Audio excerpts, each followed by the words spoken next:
La posibilidad de contemplar un corrimiento de tierras alpino en el momento en que se produce era demasiado buena para perdérselo.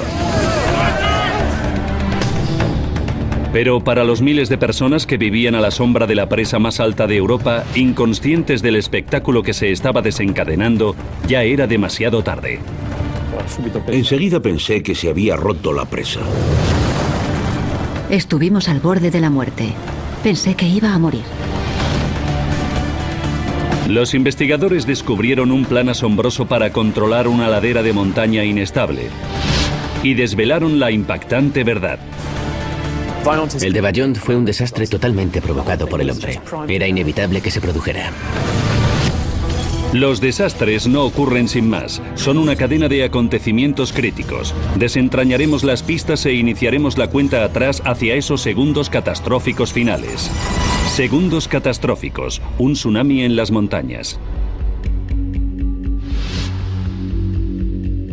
Norte de Italia. Valle de Bajont. 9 de octubre de 1963. Unos obreros de la Agencia Nacional de Energía Eléctrica de Italia estaban almorzando en lo alto de la presa de Bajont. Ese día, como siempre, estaban contemplando las laderas y disfrutando del fantástico espectáculo natural cuando unos pedazos del monte Toc se desprendieron hacia el embalse.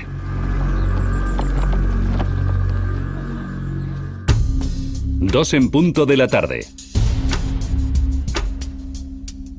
Los vecinos también se dieron cuenta del corrimiento de tierras. Gervasia Matsuko, de 11 años, vivía en Caso, una aldea justo enfrente del monte Toc. La gente vio las grietas del monte Toc y vi que los adultos estaban alarmados. Yo también me preocupé. Una semana antes, mi madre me había contado que había soñado que se ahogaba en el agua.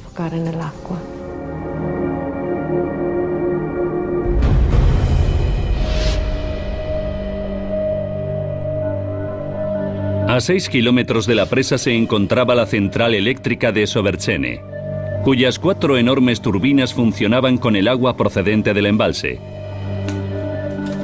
Luigi Ribis era el subdirector de la central y había estado registrando el corrimiento diario de la ladera de la montaña. Los movimientos de ese día habían sido tan grandes que creyó que se trataba de un error. Recibí los datos del deslizamiento de la ladera. Me sorprendieron y pedí que me los confirmasen. Desde la sala de control se podían ver bloques de roca y tierra cayendo al agua. De hecho, el gráfico demostraba que estaba a punto de producirse un corrimiento de tierras. En previsión de la avalancha sobre el lago, los operarios de la presa habían reducido el nivel del agua para que las olas producidas por el desprendimiento fueran contenidas por el muro del embalse. 3 en punto de la tarde. En las laderas del monte Toc, los representantes de la central eléctrica insistieron a los granjeros en que se llevasen a sus animales de la montaña. El cura local, don Carlo Honorini, percibió la ansiedad de los aldeanos. Sabíamos algo, pero no eran más que rumores. No sabíamos si el monte Toc se vendría abajo,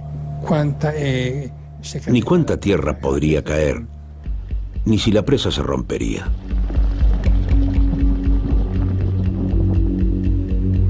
Por la tarde, la madre de Gervasia se marchó para trasladar a las vacas de la familia. Yo quería ir al monte Toc con mi madre. Siempre iba con ella. Pero me dijo que era mejor que me quedase en casa con la abuela y que volvería a la mañana siguiente. 5 en punto de la tarde. En Longarone, un pequeño pueblo a 2 kilómetros de la base de la presa, otra colegiala, Micaela Coletti, estaba cenando con su familia. En Longarone había un ambiente distinto desde hacía una temporada. Se oían rumores raros. El padre de Micaela trabajaba en la presa y su madre estaba alarmada por lo que le contaba. Había oído a mi madre decir que era mejor que enviase lejos a los niños. Me sorprendió mucho y pensé, ¿qué hemos hecho para que mamá quiera librarse de nosotros? Mi padre le contestó que si había que morir porque se hundía la presa, era mejor morir todos juntos. 6 en punto de la tarde. A las 6 de la tarde nos dijeron que estaba a punto de producirse el corrimiento y que subiésemos. El personal clave de la central eléctrica fue invitado a unirse a los ingenieros en lo alto de la presa para supervisar el desprendimiento. Pero Luigi tenía trabajo que terminar. Yo quería ir, pero le dije a mi compañero que tenía que terminar una cosa. Así que me quedé un rato más y él se fue. 9 en punto de la noche. Desde su posición privilegiada en lo alto de la presa más alta de Europa, los compañeros de Luigi esperaban presenciar la creación de una ola como la de un tsunami, de 20 metros de alto, cuando el desprendimiento de tierras llegase al agua.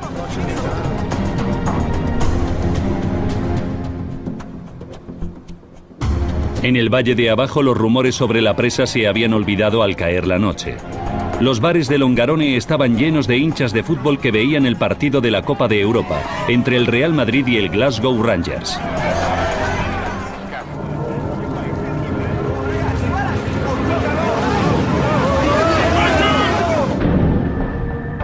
Diez y 39 minutos de la noche. En Caso, encima de la presa, Gervasia estaba casi dormida. Su casa se vio engullida por un ruido aterrador. El ruido no se oía como si viniera del otro lado de la montaña. Se oía dentro. Era un ruido enorme. Mi abuela dijo que era el fin del mundo.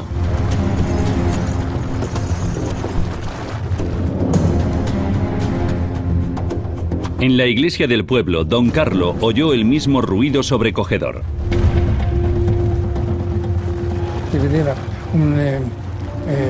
Vi que se encendía un foco que iluminaba toda la zona de Toc. Luego vi una cosa negra, una sombra alta que se elevaba. Las columnas de agua llegaron a lo alto del campanario. Y empezaron a llover agua y rocas sobre Caso. Me hinqué de rodillas gritando de miedo.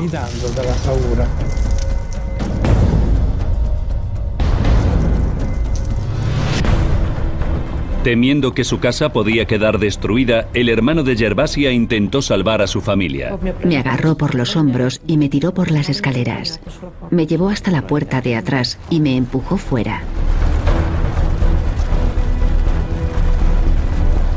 Caso estaba a más de 250 metros por encima de la presa, pero quedó empantanado. Corrí como una loca, porque estaba muy asustada. Mi instinto me decía que tenía que correr hacia arriba. Pensé que iba a morir. Stai per morire.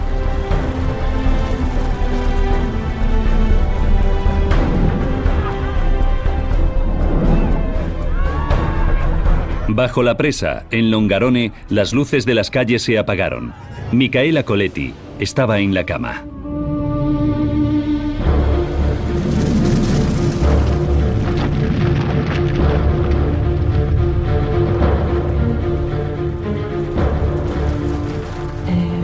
Fingía estar dormida mientras esperaba un beso de mi madre.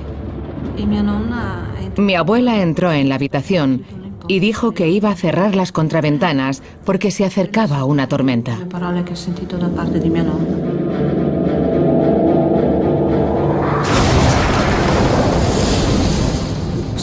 Entonces noté que mi cama se doblaba por la mitad y yo me quedé dentro. Noté que avanzaba a una gran velocidad. Terrificante.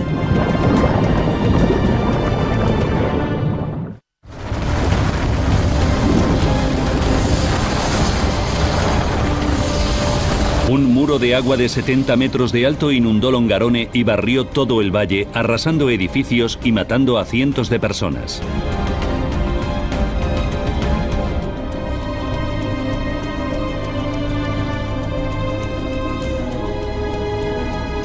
Veinte minutos después, las aguas se retiraron y dejaron un paisaje sembrado de muerte en Longarone.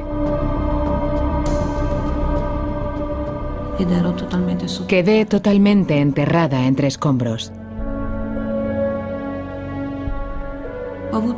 Sabía que tenía que hacer un esfuerzo y levanté los brazos para tocarme la cara. No recuerdo mucho más después de eso. Longarone había quedado arrasado. Comenzaron las labores de rescate, pero se encontraron pocos supervivientes. Las casas, las carreteras y la línea de ferrocarril habían sido arrastradas o habían quedado enterradas bajo los escombros. Me encontraron después de las 2:30 de la mañana. Me encontraron completamente enterrada. Solo sobresalía una mano y un pie. Micaela fue uno de los 30 niños que se rescataron y la única de su familia que sobrevivió.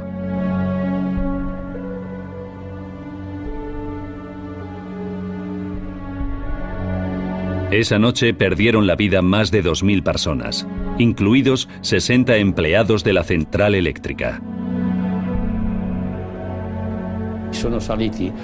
Subieron allí para ver cómo ocurría. Pero no eran unos kamikazes. Subieron y nunca volvieron. Murieron en Bayonne.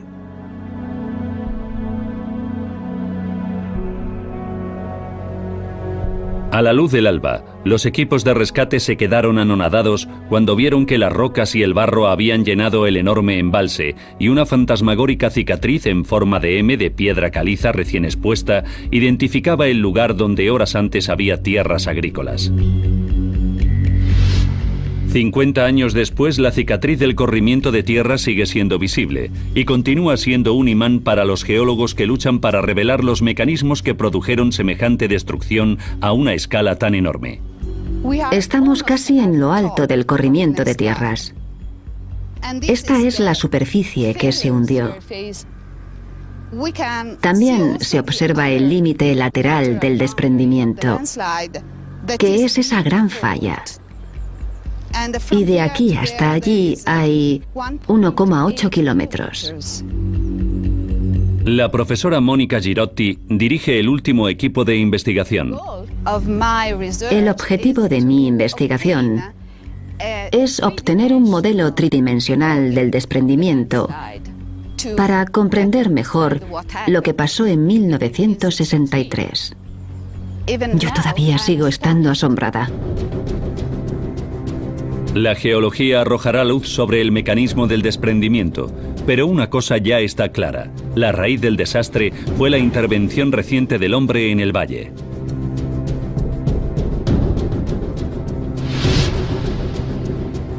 El profesor David Pedley encabeza una iniciativa internacional para investigar, predecir e impedir corrimientos de tierra catastróficos. La comprensión del desastre de Bayonne ha sido uno de los retos más importantes de su carrera. El de Bayonne, en términos de víctimas, es el mayor corrimiento de tierras catastrófico de Europa del último siglo. Y seguramente ha sido el corrimiento de tierras más importante de todos los tiempos, porque sirvió para concienciarnos de toda una serie de problemas.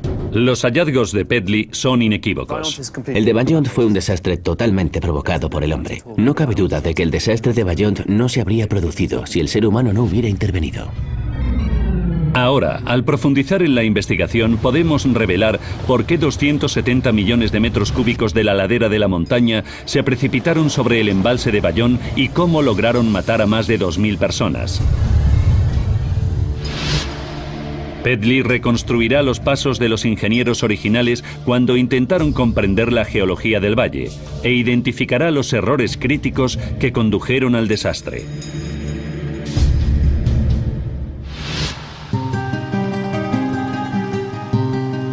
En 1956 comenzaron las excavaciones de los cimientos de la presa de Ballont.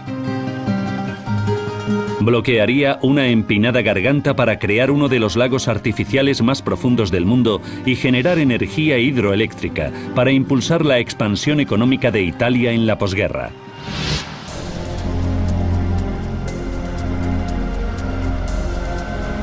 El ingeniero jefe era Carlo Semenza, un diseñador de presas de renombre internacional. Fue su último proyecto antes de retirarse y sabía que la espectacular cordillera de los Dolomitas italianos ofrecía una oportunidad única. Los Dolomitas forman parte de los Alpes y están básicamente formados por grandes bloques de caliza que resultaron empujados hacia arriba hasta crear elevados picos. Las empinadas laderas del Valle de Ballont parecían convertirlo en el lugar ideal para construir una presa. La presa podía ser relativamente estrecha y por lo tanto relativamente pequeña en términos de anchura. Obviamente tenía que ser muy alta y podía contener enormes cantidades de agua en el valle que ocupaba. Semenza y su equipo de geólogos inspeccionaron con sumo cuidado la zona donde se construirían los cimientos de la presa, pero prestaron poca atención al valle río arriba, que acabaría inundándose. En los años 50, el énfasis se ponía en calcular correctamente el diseño de la propia presa. No dedicaban mucho esfuerzo a comprender la geología del valle río arriba. Se consideraba que no era relevante ni para la presa ni para el embalse. Pedley descubrió que su actitud despreocupada resultaba aún más alarmante, dada la famosa inestabilidad geológica de la región. Entre las montañas, en los valles, hay rocas mucho más frágiles. Es piedra arenisca, arcilla y pizarra, y el sistema entero se encuentra sobre pliegues y fallas, así que resulta muy inestable. Es el entorno clásico para la creación de corrimientos de tierras. Nada de ello era una novedad para la población local. Vigilaban constantemente cualquier señal de fracturas de rocas y desprendimientos de tierras. Incluso el Monte Toc, adyacente a la presa, se había ganado el apodo de Monte Andante.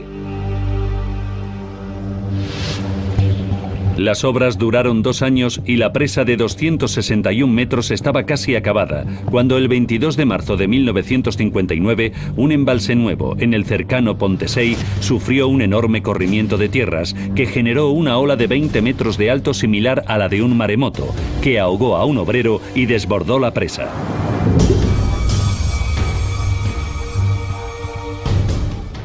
Fue la primera vez que se comprendió el efecto potencialmente dañino de los grandes corrimientos de tierras y provocó una onda sísmica en la industria hidroeléctrica del norte de Italia.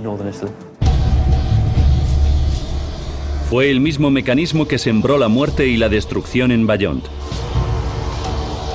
La ladera de la montaña se precipitó sobre el lago generando un inmenso tsunami.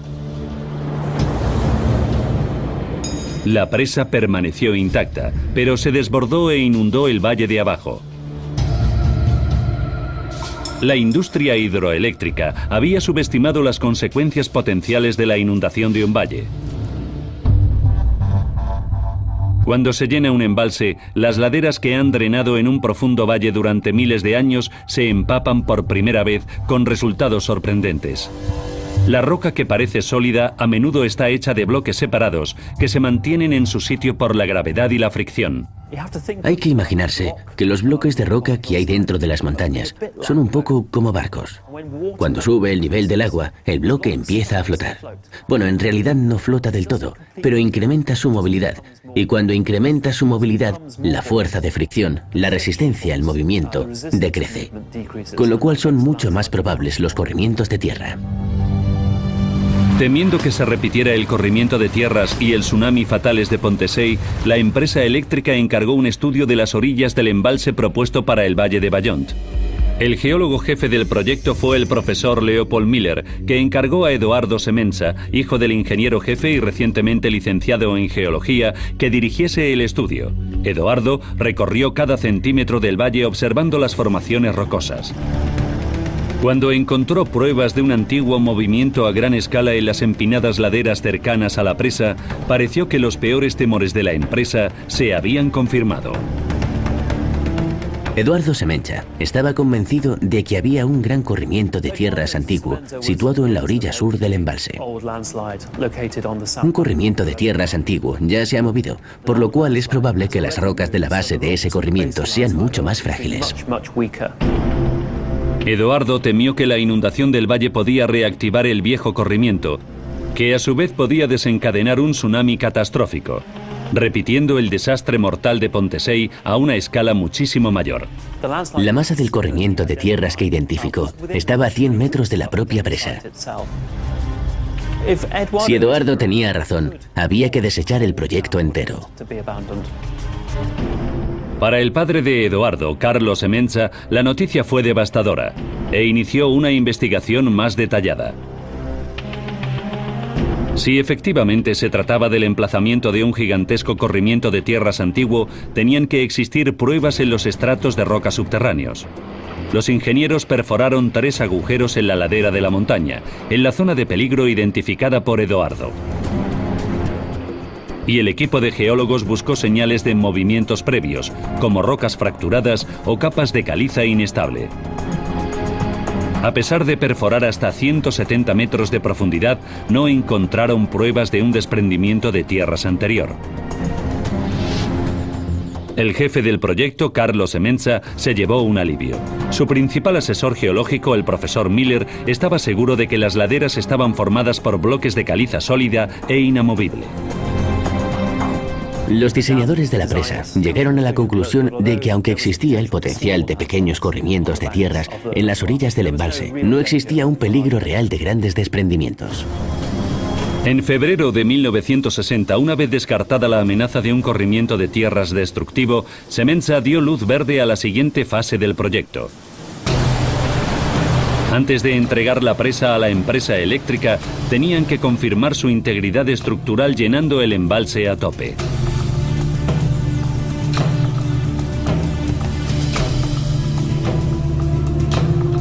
En octubre el embalse tenía 170 metros de profundidad, 91 metros por debajo del máximo. Y la presa estaba aguantando perfectamente. Pero entonces hubo un contratiempo. Unos granjeros descubrieron una enorme grieta en forma de M justo encima del embalse.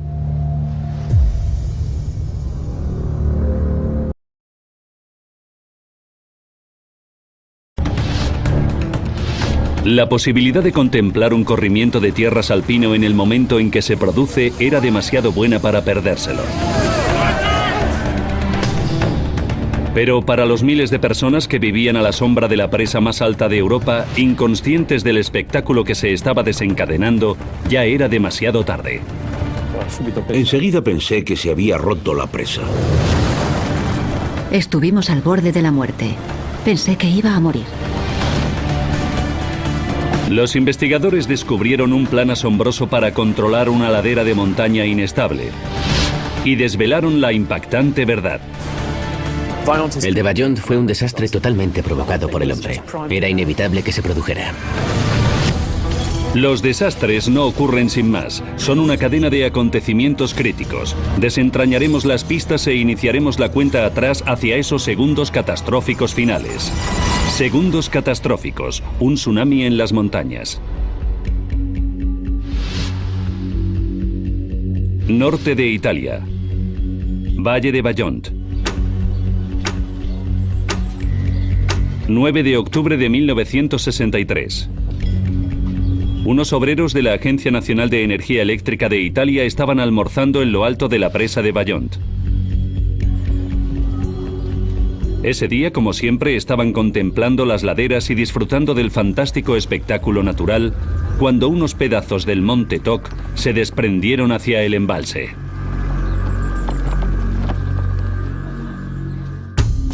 Dos en punto de la tarde. Los vecinos también se dieron cuenta del corrimiento de tierras. Gervasia Matsuko, de 11 años, vivía en Caso, una aldea justo enfrente del monte Toc. La gente vio las grietas del monte Toc y vi que los adultos estaban alarmados.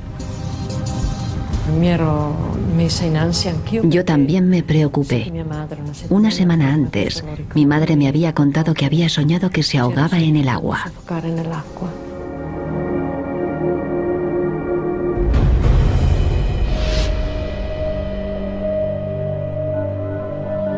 A 6 kilómetros de la presa se encontraba la central eléctrica de Sobercene, cuyas 4 enormes turbinas funcionaban con el agua procedente del embalse. Luigi Ribis era el subdirector de la central y había estado registrando el corrimiento diario de la ladera de la montaña. Los movimientos de ese día habían sido tan grandes que creyó que se trataba de un error. Recibí los datos del deslizamiento de la ladera. Me sorprendieron y pedí que me los confirmasen. Desde la sala de control se podían ver bloques de roca y tierra cayendo al agua. De hecho, el gráfico demostraba que estaba a punto de producirse un corrimiento de tierras. En previsión de la avalancha sobre el lago, los operarios de la presa habían reducido el nivel del agua para que las olas producidas por el desprendimiento fueran contenidas por el muro del embalse. 3 en punto de la tarde. En las laderas del Monte Toc, los representantes de la central eléctrica insistieron a los granjeros en que se llevasen a sus animales de la montaña. El cura local, don Carlo Honorini, percibió la ansiedad de los aldeanos. Sabíamos algo, pero no eran más que rumores. No sabíamos si el Monte Toc se vendría abajo, ni cuánta tierra podría caer, ni si la presa se rompería.